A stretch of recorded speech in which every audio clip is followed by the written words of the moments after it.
On today's episode of Locked On Oilers, we are going to find out the third and fourth best prospects within the Edmonton Oilers organization. Plus, we're going to mention those who just missed the top 10 cut. That and so much more on today's episode of Locked On Oilers. You're Locked On Oilers, your daily podcast on the Edmonton Oilers. Part of the Locked On Podcast Network, your team every day.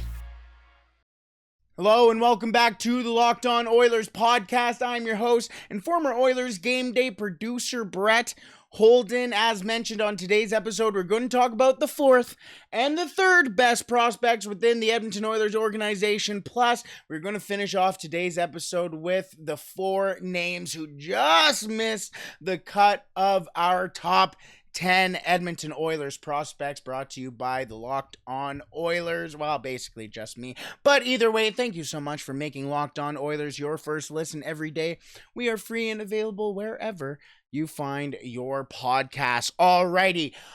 Today we are starting with number 4, the fourth best prospect within the Edmonton Oilers organization. So far, we've done 10 to 5. 10th place was Raphael Lavoie. 9th place was Dmitry Samorukov. 8th place, Tyler Tullio. 7th place, Carter Savoy. 6th place was Luka Munzenberger, my favorite prospect. And 5th place was Matvei Petrov. So, number 4 is the Edmonton Oilers' newest first-round pick, and that is Reid Shaffer. Yes, Reid Shaffer. As I look around for my phone, I look around for my phone just in case of any breaking news for you. I always have my phone here just so I can bring you the newest news at all time. But we're talking about prospects, so who cares?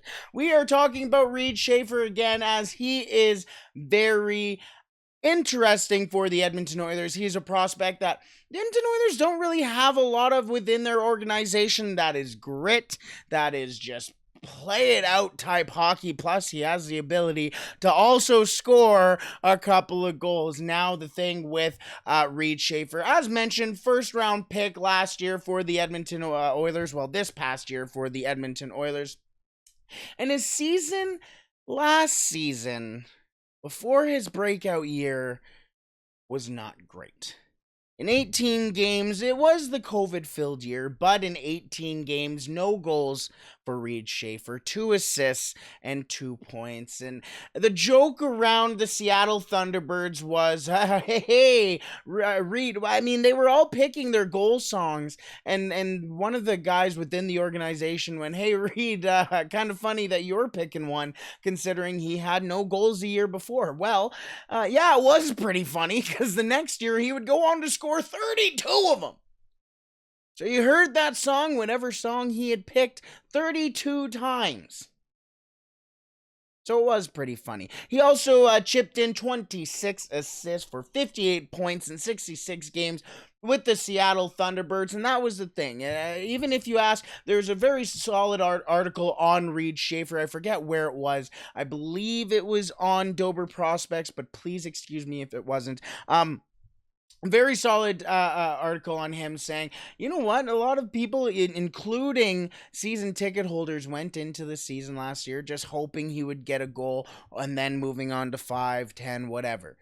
He exceeded those expectations, came out of that very, very difficult COVID-filled year and really went to work and developed himself into a very strong player. I mean, he stands 6'3", 214 pounds. He is the biggest prospect that we have talked about so far in our series here. He's only 18 years old, so he's going to get bigger. He's probably going to get to maybe 6'5" to 225. That's scary with a scoring touch like his. I mean, he continued his scoring in the playoffs as well. In 25 games in the playoffs with the, I almost called them the Everett Silvertips. If a Seattle Thunderbird fan ever heard that, they would come after me. But with the Seattle Thunderbirds, 25 games, 6 goals, 15 assists, 21 points. Again, the thing with him is the bite that he has to his game. You know where Reid Shaffer is at all times.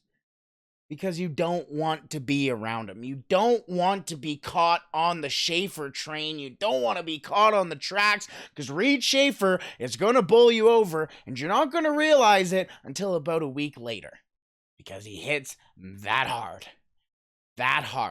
And consistently. He's always getting into the dirty areas. You always know you're probably going to lose a battle. It's 6'3", 214-pound Reed Shaffer is going into the corner with you. He is strong. He is athletic. He really forces pucks into very smart areas, but into areas you sit there and go, oh, I didn't know that was open.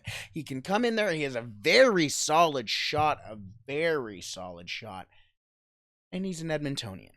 He's born in Edmonton. He's from Edmonton. His favorite team growing up was the Edmonton Oilers. He said his favorite player growing up was Shawn Horcoff. I was like, what? Excuse me? What did you just say? Yeah, Shawn Horcoff was one of his favorite Oilers growing up because he was a guy who would go out there and do the job that he needs to do. He knew his role. He went out there and did it. He was a leader, and that is what Reed Shaffer looks at when it comes to being an NHL player. You see so often prospects coming up and you talk to them, you try and get a read on them, and so often it's the very media pushed answers from them. Oh yeah, got to get pucks in deep, you got to get this, you got to get that, I got to get better at this, you got to get better at that, whatever. But when you talk to Reed Shaffer, you just realize that he gets the game. You realize that he's mature enough where he knows where he needs to get better, or he knows where he's excelled and stuff like that. You just get the feeling of a player who understands his game.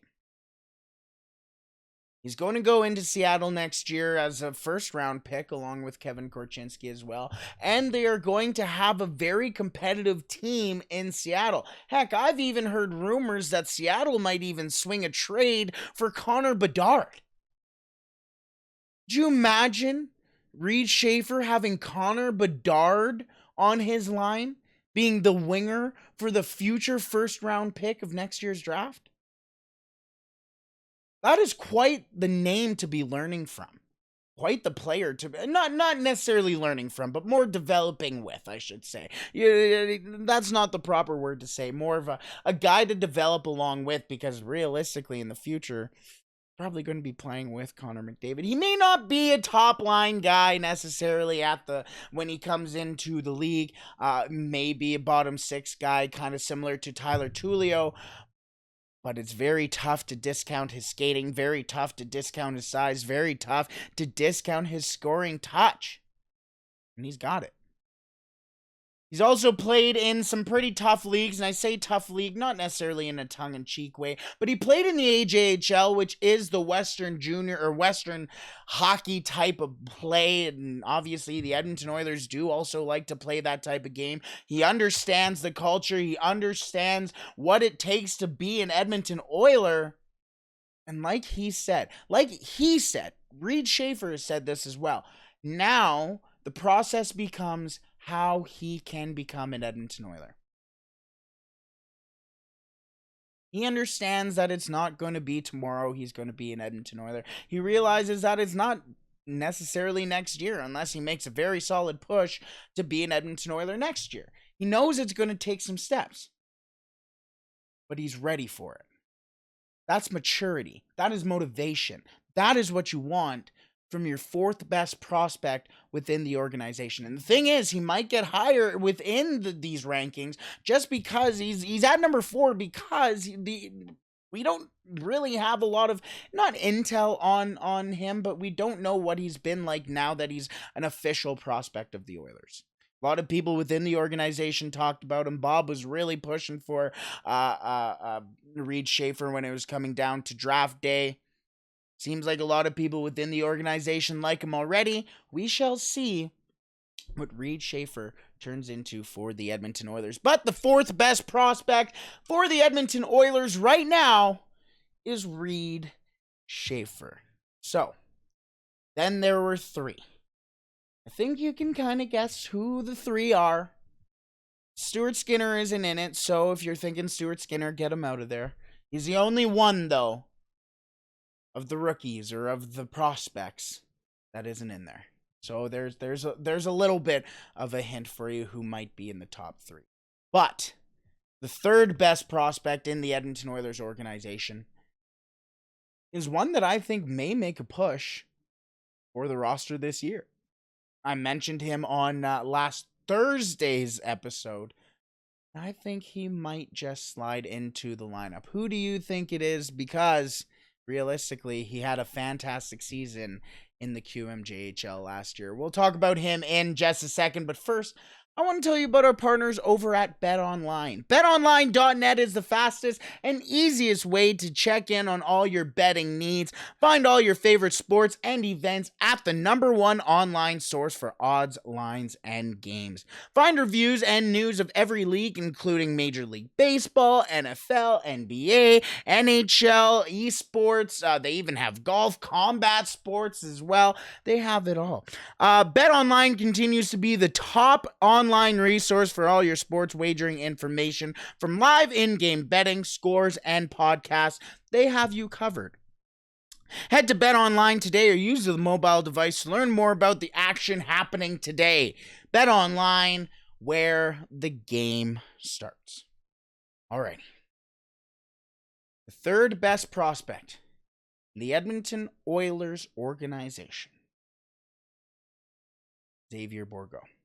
Yes, Xavier Bourgault. I'm saying Xavier Bourgault, not Xavier Bourgault. Not however some people want me to pronounce it in the comments. Get out of here. We're here for hockey, not for your English class. Get out of here. I guess French class, really. Xavier Bourgault, the Edmonton Oilers' 22nd overall pick in the 22nd overall pick in the NHL draft. The Edmonton Oilers' first selection in the 2021 draft did come with a little controversy, I guess would be the way to put it, as people did not want him. They wanted Jesper Volstad. Now with Ilya Konovalov leaving the organization, you kind of see why. But either way, the Edmonton Oilers got Samuel Johnsson. They also got Ryan Fanty, so whatever, that's in the past. The Edmonton Oilers selected Xavier Bourgault, and I think a lot of people would sit there and go, you know what, I'd probably do that again. Xavier Bourgault was one of the best players in all of the QMJHL and all of the CHL in general last year. And I am excited to see what he will do in his first full year as a pro. He is turning pro. He's going to either go to Bakersfield or maybe to the Edmonton Oilers this year and play within the Oilers organization. I'm very excited about that. Xavier Bourgault has the ability to find open ice, attack open ice. Just the skating on him is very solid. He can really get into all sorts of areas, shoot the puck from wherever. And like I mentioned, he identifies that open ice. He gets to that open ice, but he also lets his teammates know that he's there without letting the other team know. I don't know. It's kind of a weird type of hide and seek play, or hide and seek type feel to it. But Xavier Bourgault just really, really understands what it takes to be an effective hockey player, an effective offensive hockey player, but also an effective 200-foot player as well. He can play within his own end as well. You didn't really see it a lot in Shawinigan, because normally you don't normally put your best guys on the penalty kill. But he can not kill penalties, but he can kill momentum in his own zone. He can kill the cycle and turn the puck 200 feet the other way and really make something special happen. Last season in Shawinigan, just a fantastic year. 43 games for him last year. 36 goals, 39 assists, 75 points in the regular season. Then the playoffs came. 16 games played for him there, 12 goals, 10 assists, 22 points. The kid just produces and produces. And then when you thought he stopped producing, he produces again. In his draft year, and you see why, again, it was the COVID year, so the numbers may not be too substantial, but you have to look as well at the games played. In 29 games played, 20 goals, 20 assists, 40 points in 29 games. In the playoffs, 4 assists in 5 games for him there.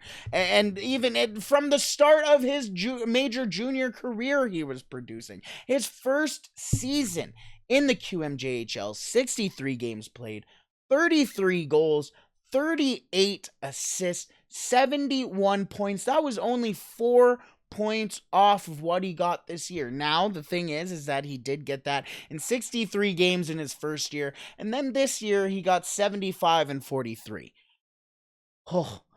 Oh, that is nasty. That is nasty.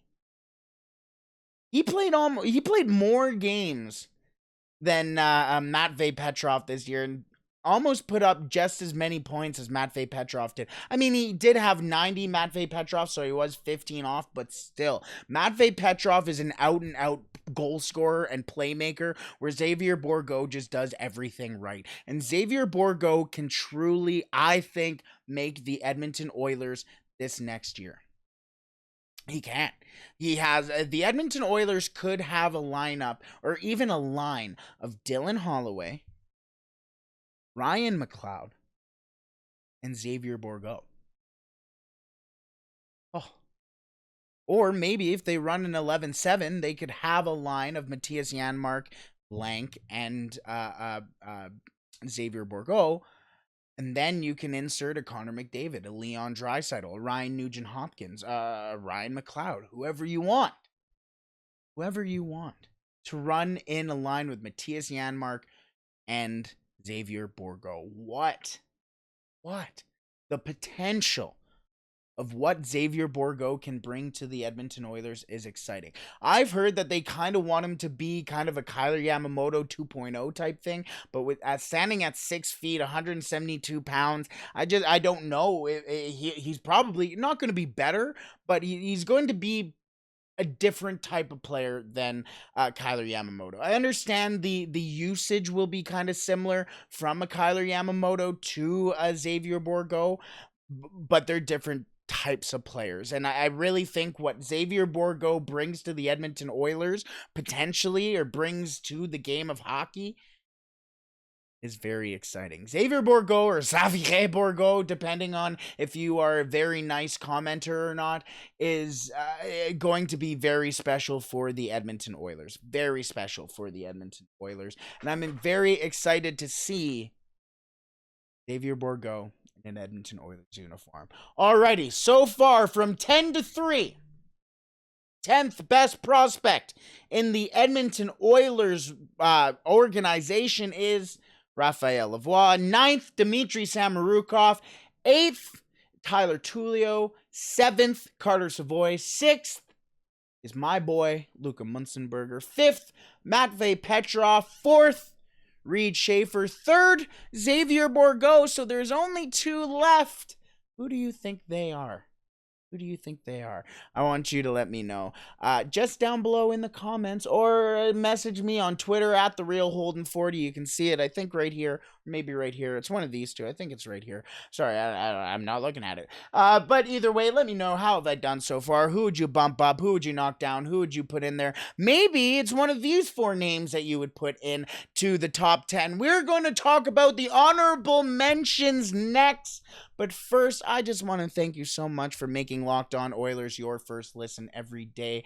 We are free and available wherever you find your podcast. But make sure that after this, for your second listen, that you tune in to Locked On NHL. Locked On experts give you a daily 30-minute podcast on all things NHL all year long. Stay up to date on everything in the hockey world. Locked On NHL, your daily 30-minute NHL podcast. Alrighty, we are going to end today's episode with the honorable mentions. No, we're not going to get to number 2 and number 1 today. We're going to leave that for Friday. We will do the second best prospect, the number 1 prospect in the Oilers organization, and we will do a quick recap of all the names, including these honorable mentions as well, on Friday. But who are the honorable mentions? Well, we have 4 of them. We are going to pound through them really quickly. There's one name that I'm sure, well, actually, one name I'm not too sure how familiar people are with. That is why I have him here. There's a couple names as well. One that has cracked the Edmonton Oilers lineup, but I put him here just in case you're wondering where he is. One guy who might make the Edmonton Oilers this year. And we have a goalie in here. What the heck? But let's start off with the guy who may make the team come opening day. One of them, at least. And that's Vincent De Harnay. Yes, if you have heard Vincent De Harnay's name come up every once in a while here and there, there's a reason. Because Jay Woodcroft and Dave Manson have coached Vincent De Harnay a little bit over last year, obviously, but also De Harnay signed an AHL deal with the Edmonton Oilers, with the Bakersfield Condors, and was able to play a bunch of games there under Jay Woodcroft and under Dave Manson. And the Edmonton Oilers and Manson and Woodcroft really like this kid. There's a reason. He is 6'7", 230 pounds. Yes, that is a big boy. He came to the Edmonton Oilers. The Edmonton Oilers actually drafted him in the 7th round of the 2016 NHL draft. Yes, the draft that the Edmonton Oilers brought in Jesse Puljujärvi. That was when the Edmonton Oilers drafted Vincent De Harnay in the 7th round. At the time, he was heading to university. He ended up coming to Bakersfield, and since then has really became an interesting name within the Oilers organization. Last year with Bakersfield, he had 66 games played, 5 goals, 22 assists, good for 27 points. They said he came back to really focus on his 5-on-5 and his penalty killing, and that he has. That's what I'm talking about.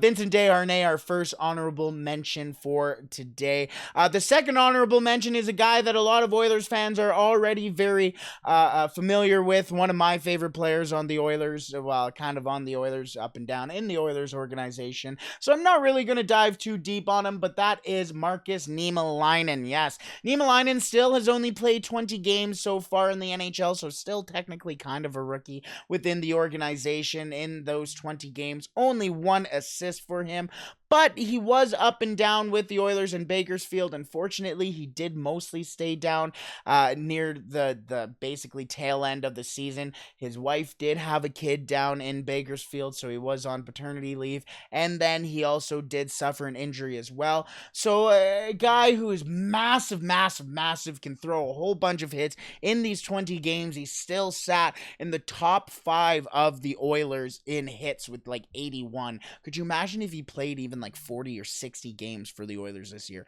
We could see a whole I think he had 10 hits in like 1 or more games. Like, that is crazy. Markus Nemelinen, a fantastic name. Another guy, I think he was in the 2015 draft, if I'm not mistaken. I remember watching him in the first game at Rogers Place against the Calgary Flames in a preseason game. I remember going, that's an interesting guy. But yes, Markus Nemelinen, the second honorable mention. The third honorable mention is kind of an odd name. Not literally, but an odd name in the organization. This is Maxime It's Maxime Berezhkin. There we go. We'll go with that pronunciation. I'm sure somebody in the comments will give me heck either way. But Maxime Berezhkin is the name here. I have him here in the honorable mentions because you take a look at some Edmonton Oilers top prospects list. A lot of people have him in the top 10. But I'm not going to lie, I don't know too much about him. I cannot give you a full breakdown of Maxime Berezhkin's game at all. And that is why I have him in the honorable mentions, because a lot of people who have had solid eyes on him can give you a solid scouting report and have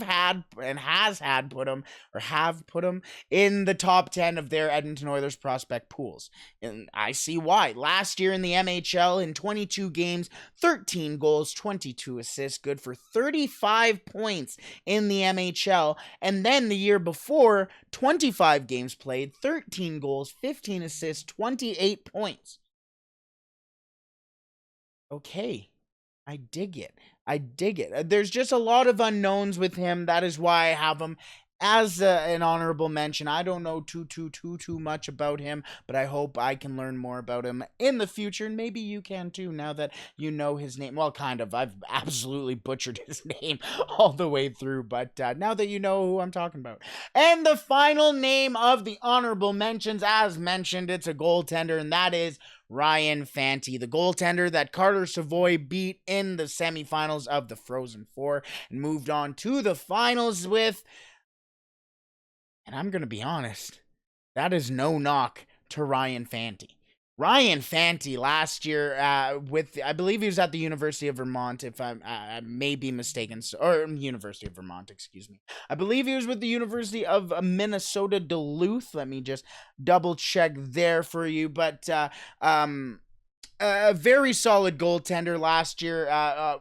20 wins for them, 20 wins, 12 losses, 4 of them coming by way of overtime or shootout. Ryan Fanty did in fact play for, and I know I said Minnesota Duluth, I may be wrong here. He played for, I was right, Minnesota Duluth. Excuse me, sorry for that absolute blah, blah, blah there, but yeah, excuse me. Ryan Fanty again, 20 wins, 12 losses, 4 of them coming by way of the overtime or shootout. 929 save percentage for him there with the Minnesota of Duluth, or University of Minnesota Duluth, and a 1.83 goals against average, excuse me. See, whenever I say goals against, I always want to say per 60. But the thing with Ryan Fanty is a very solid goaltender. He's a little older for most prospects. The reason why I just had him outside of the top 10 was because he hasn't really done too much as a prospect yet.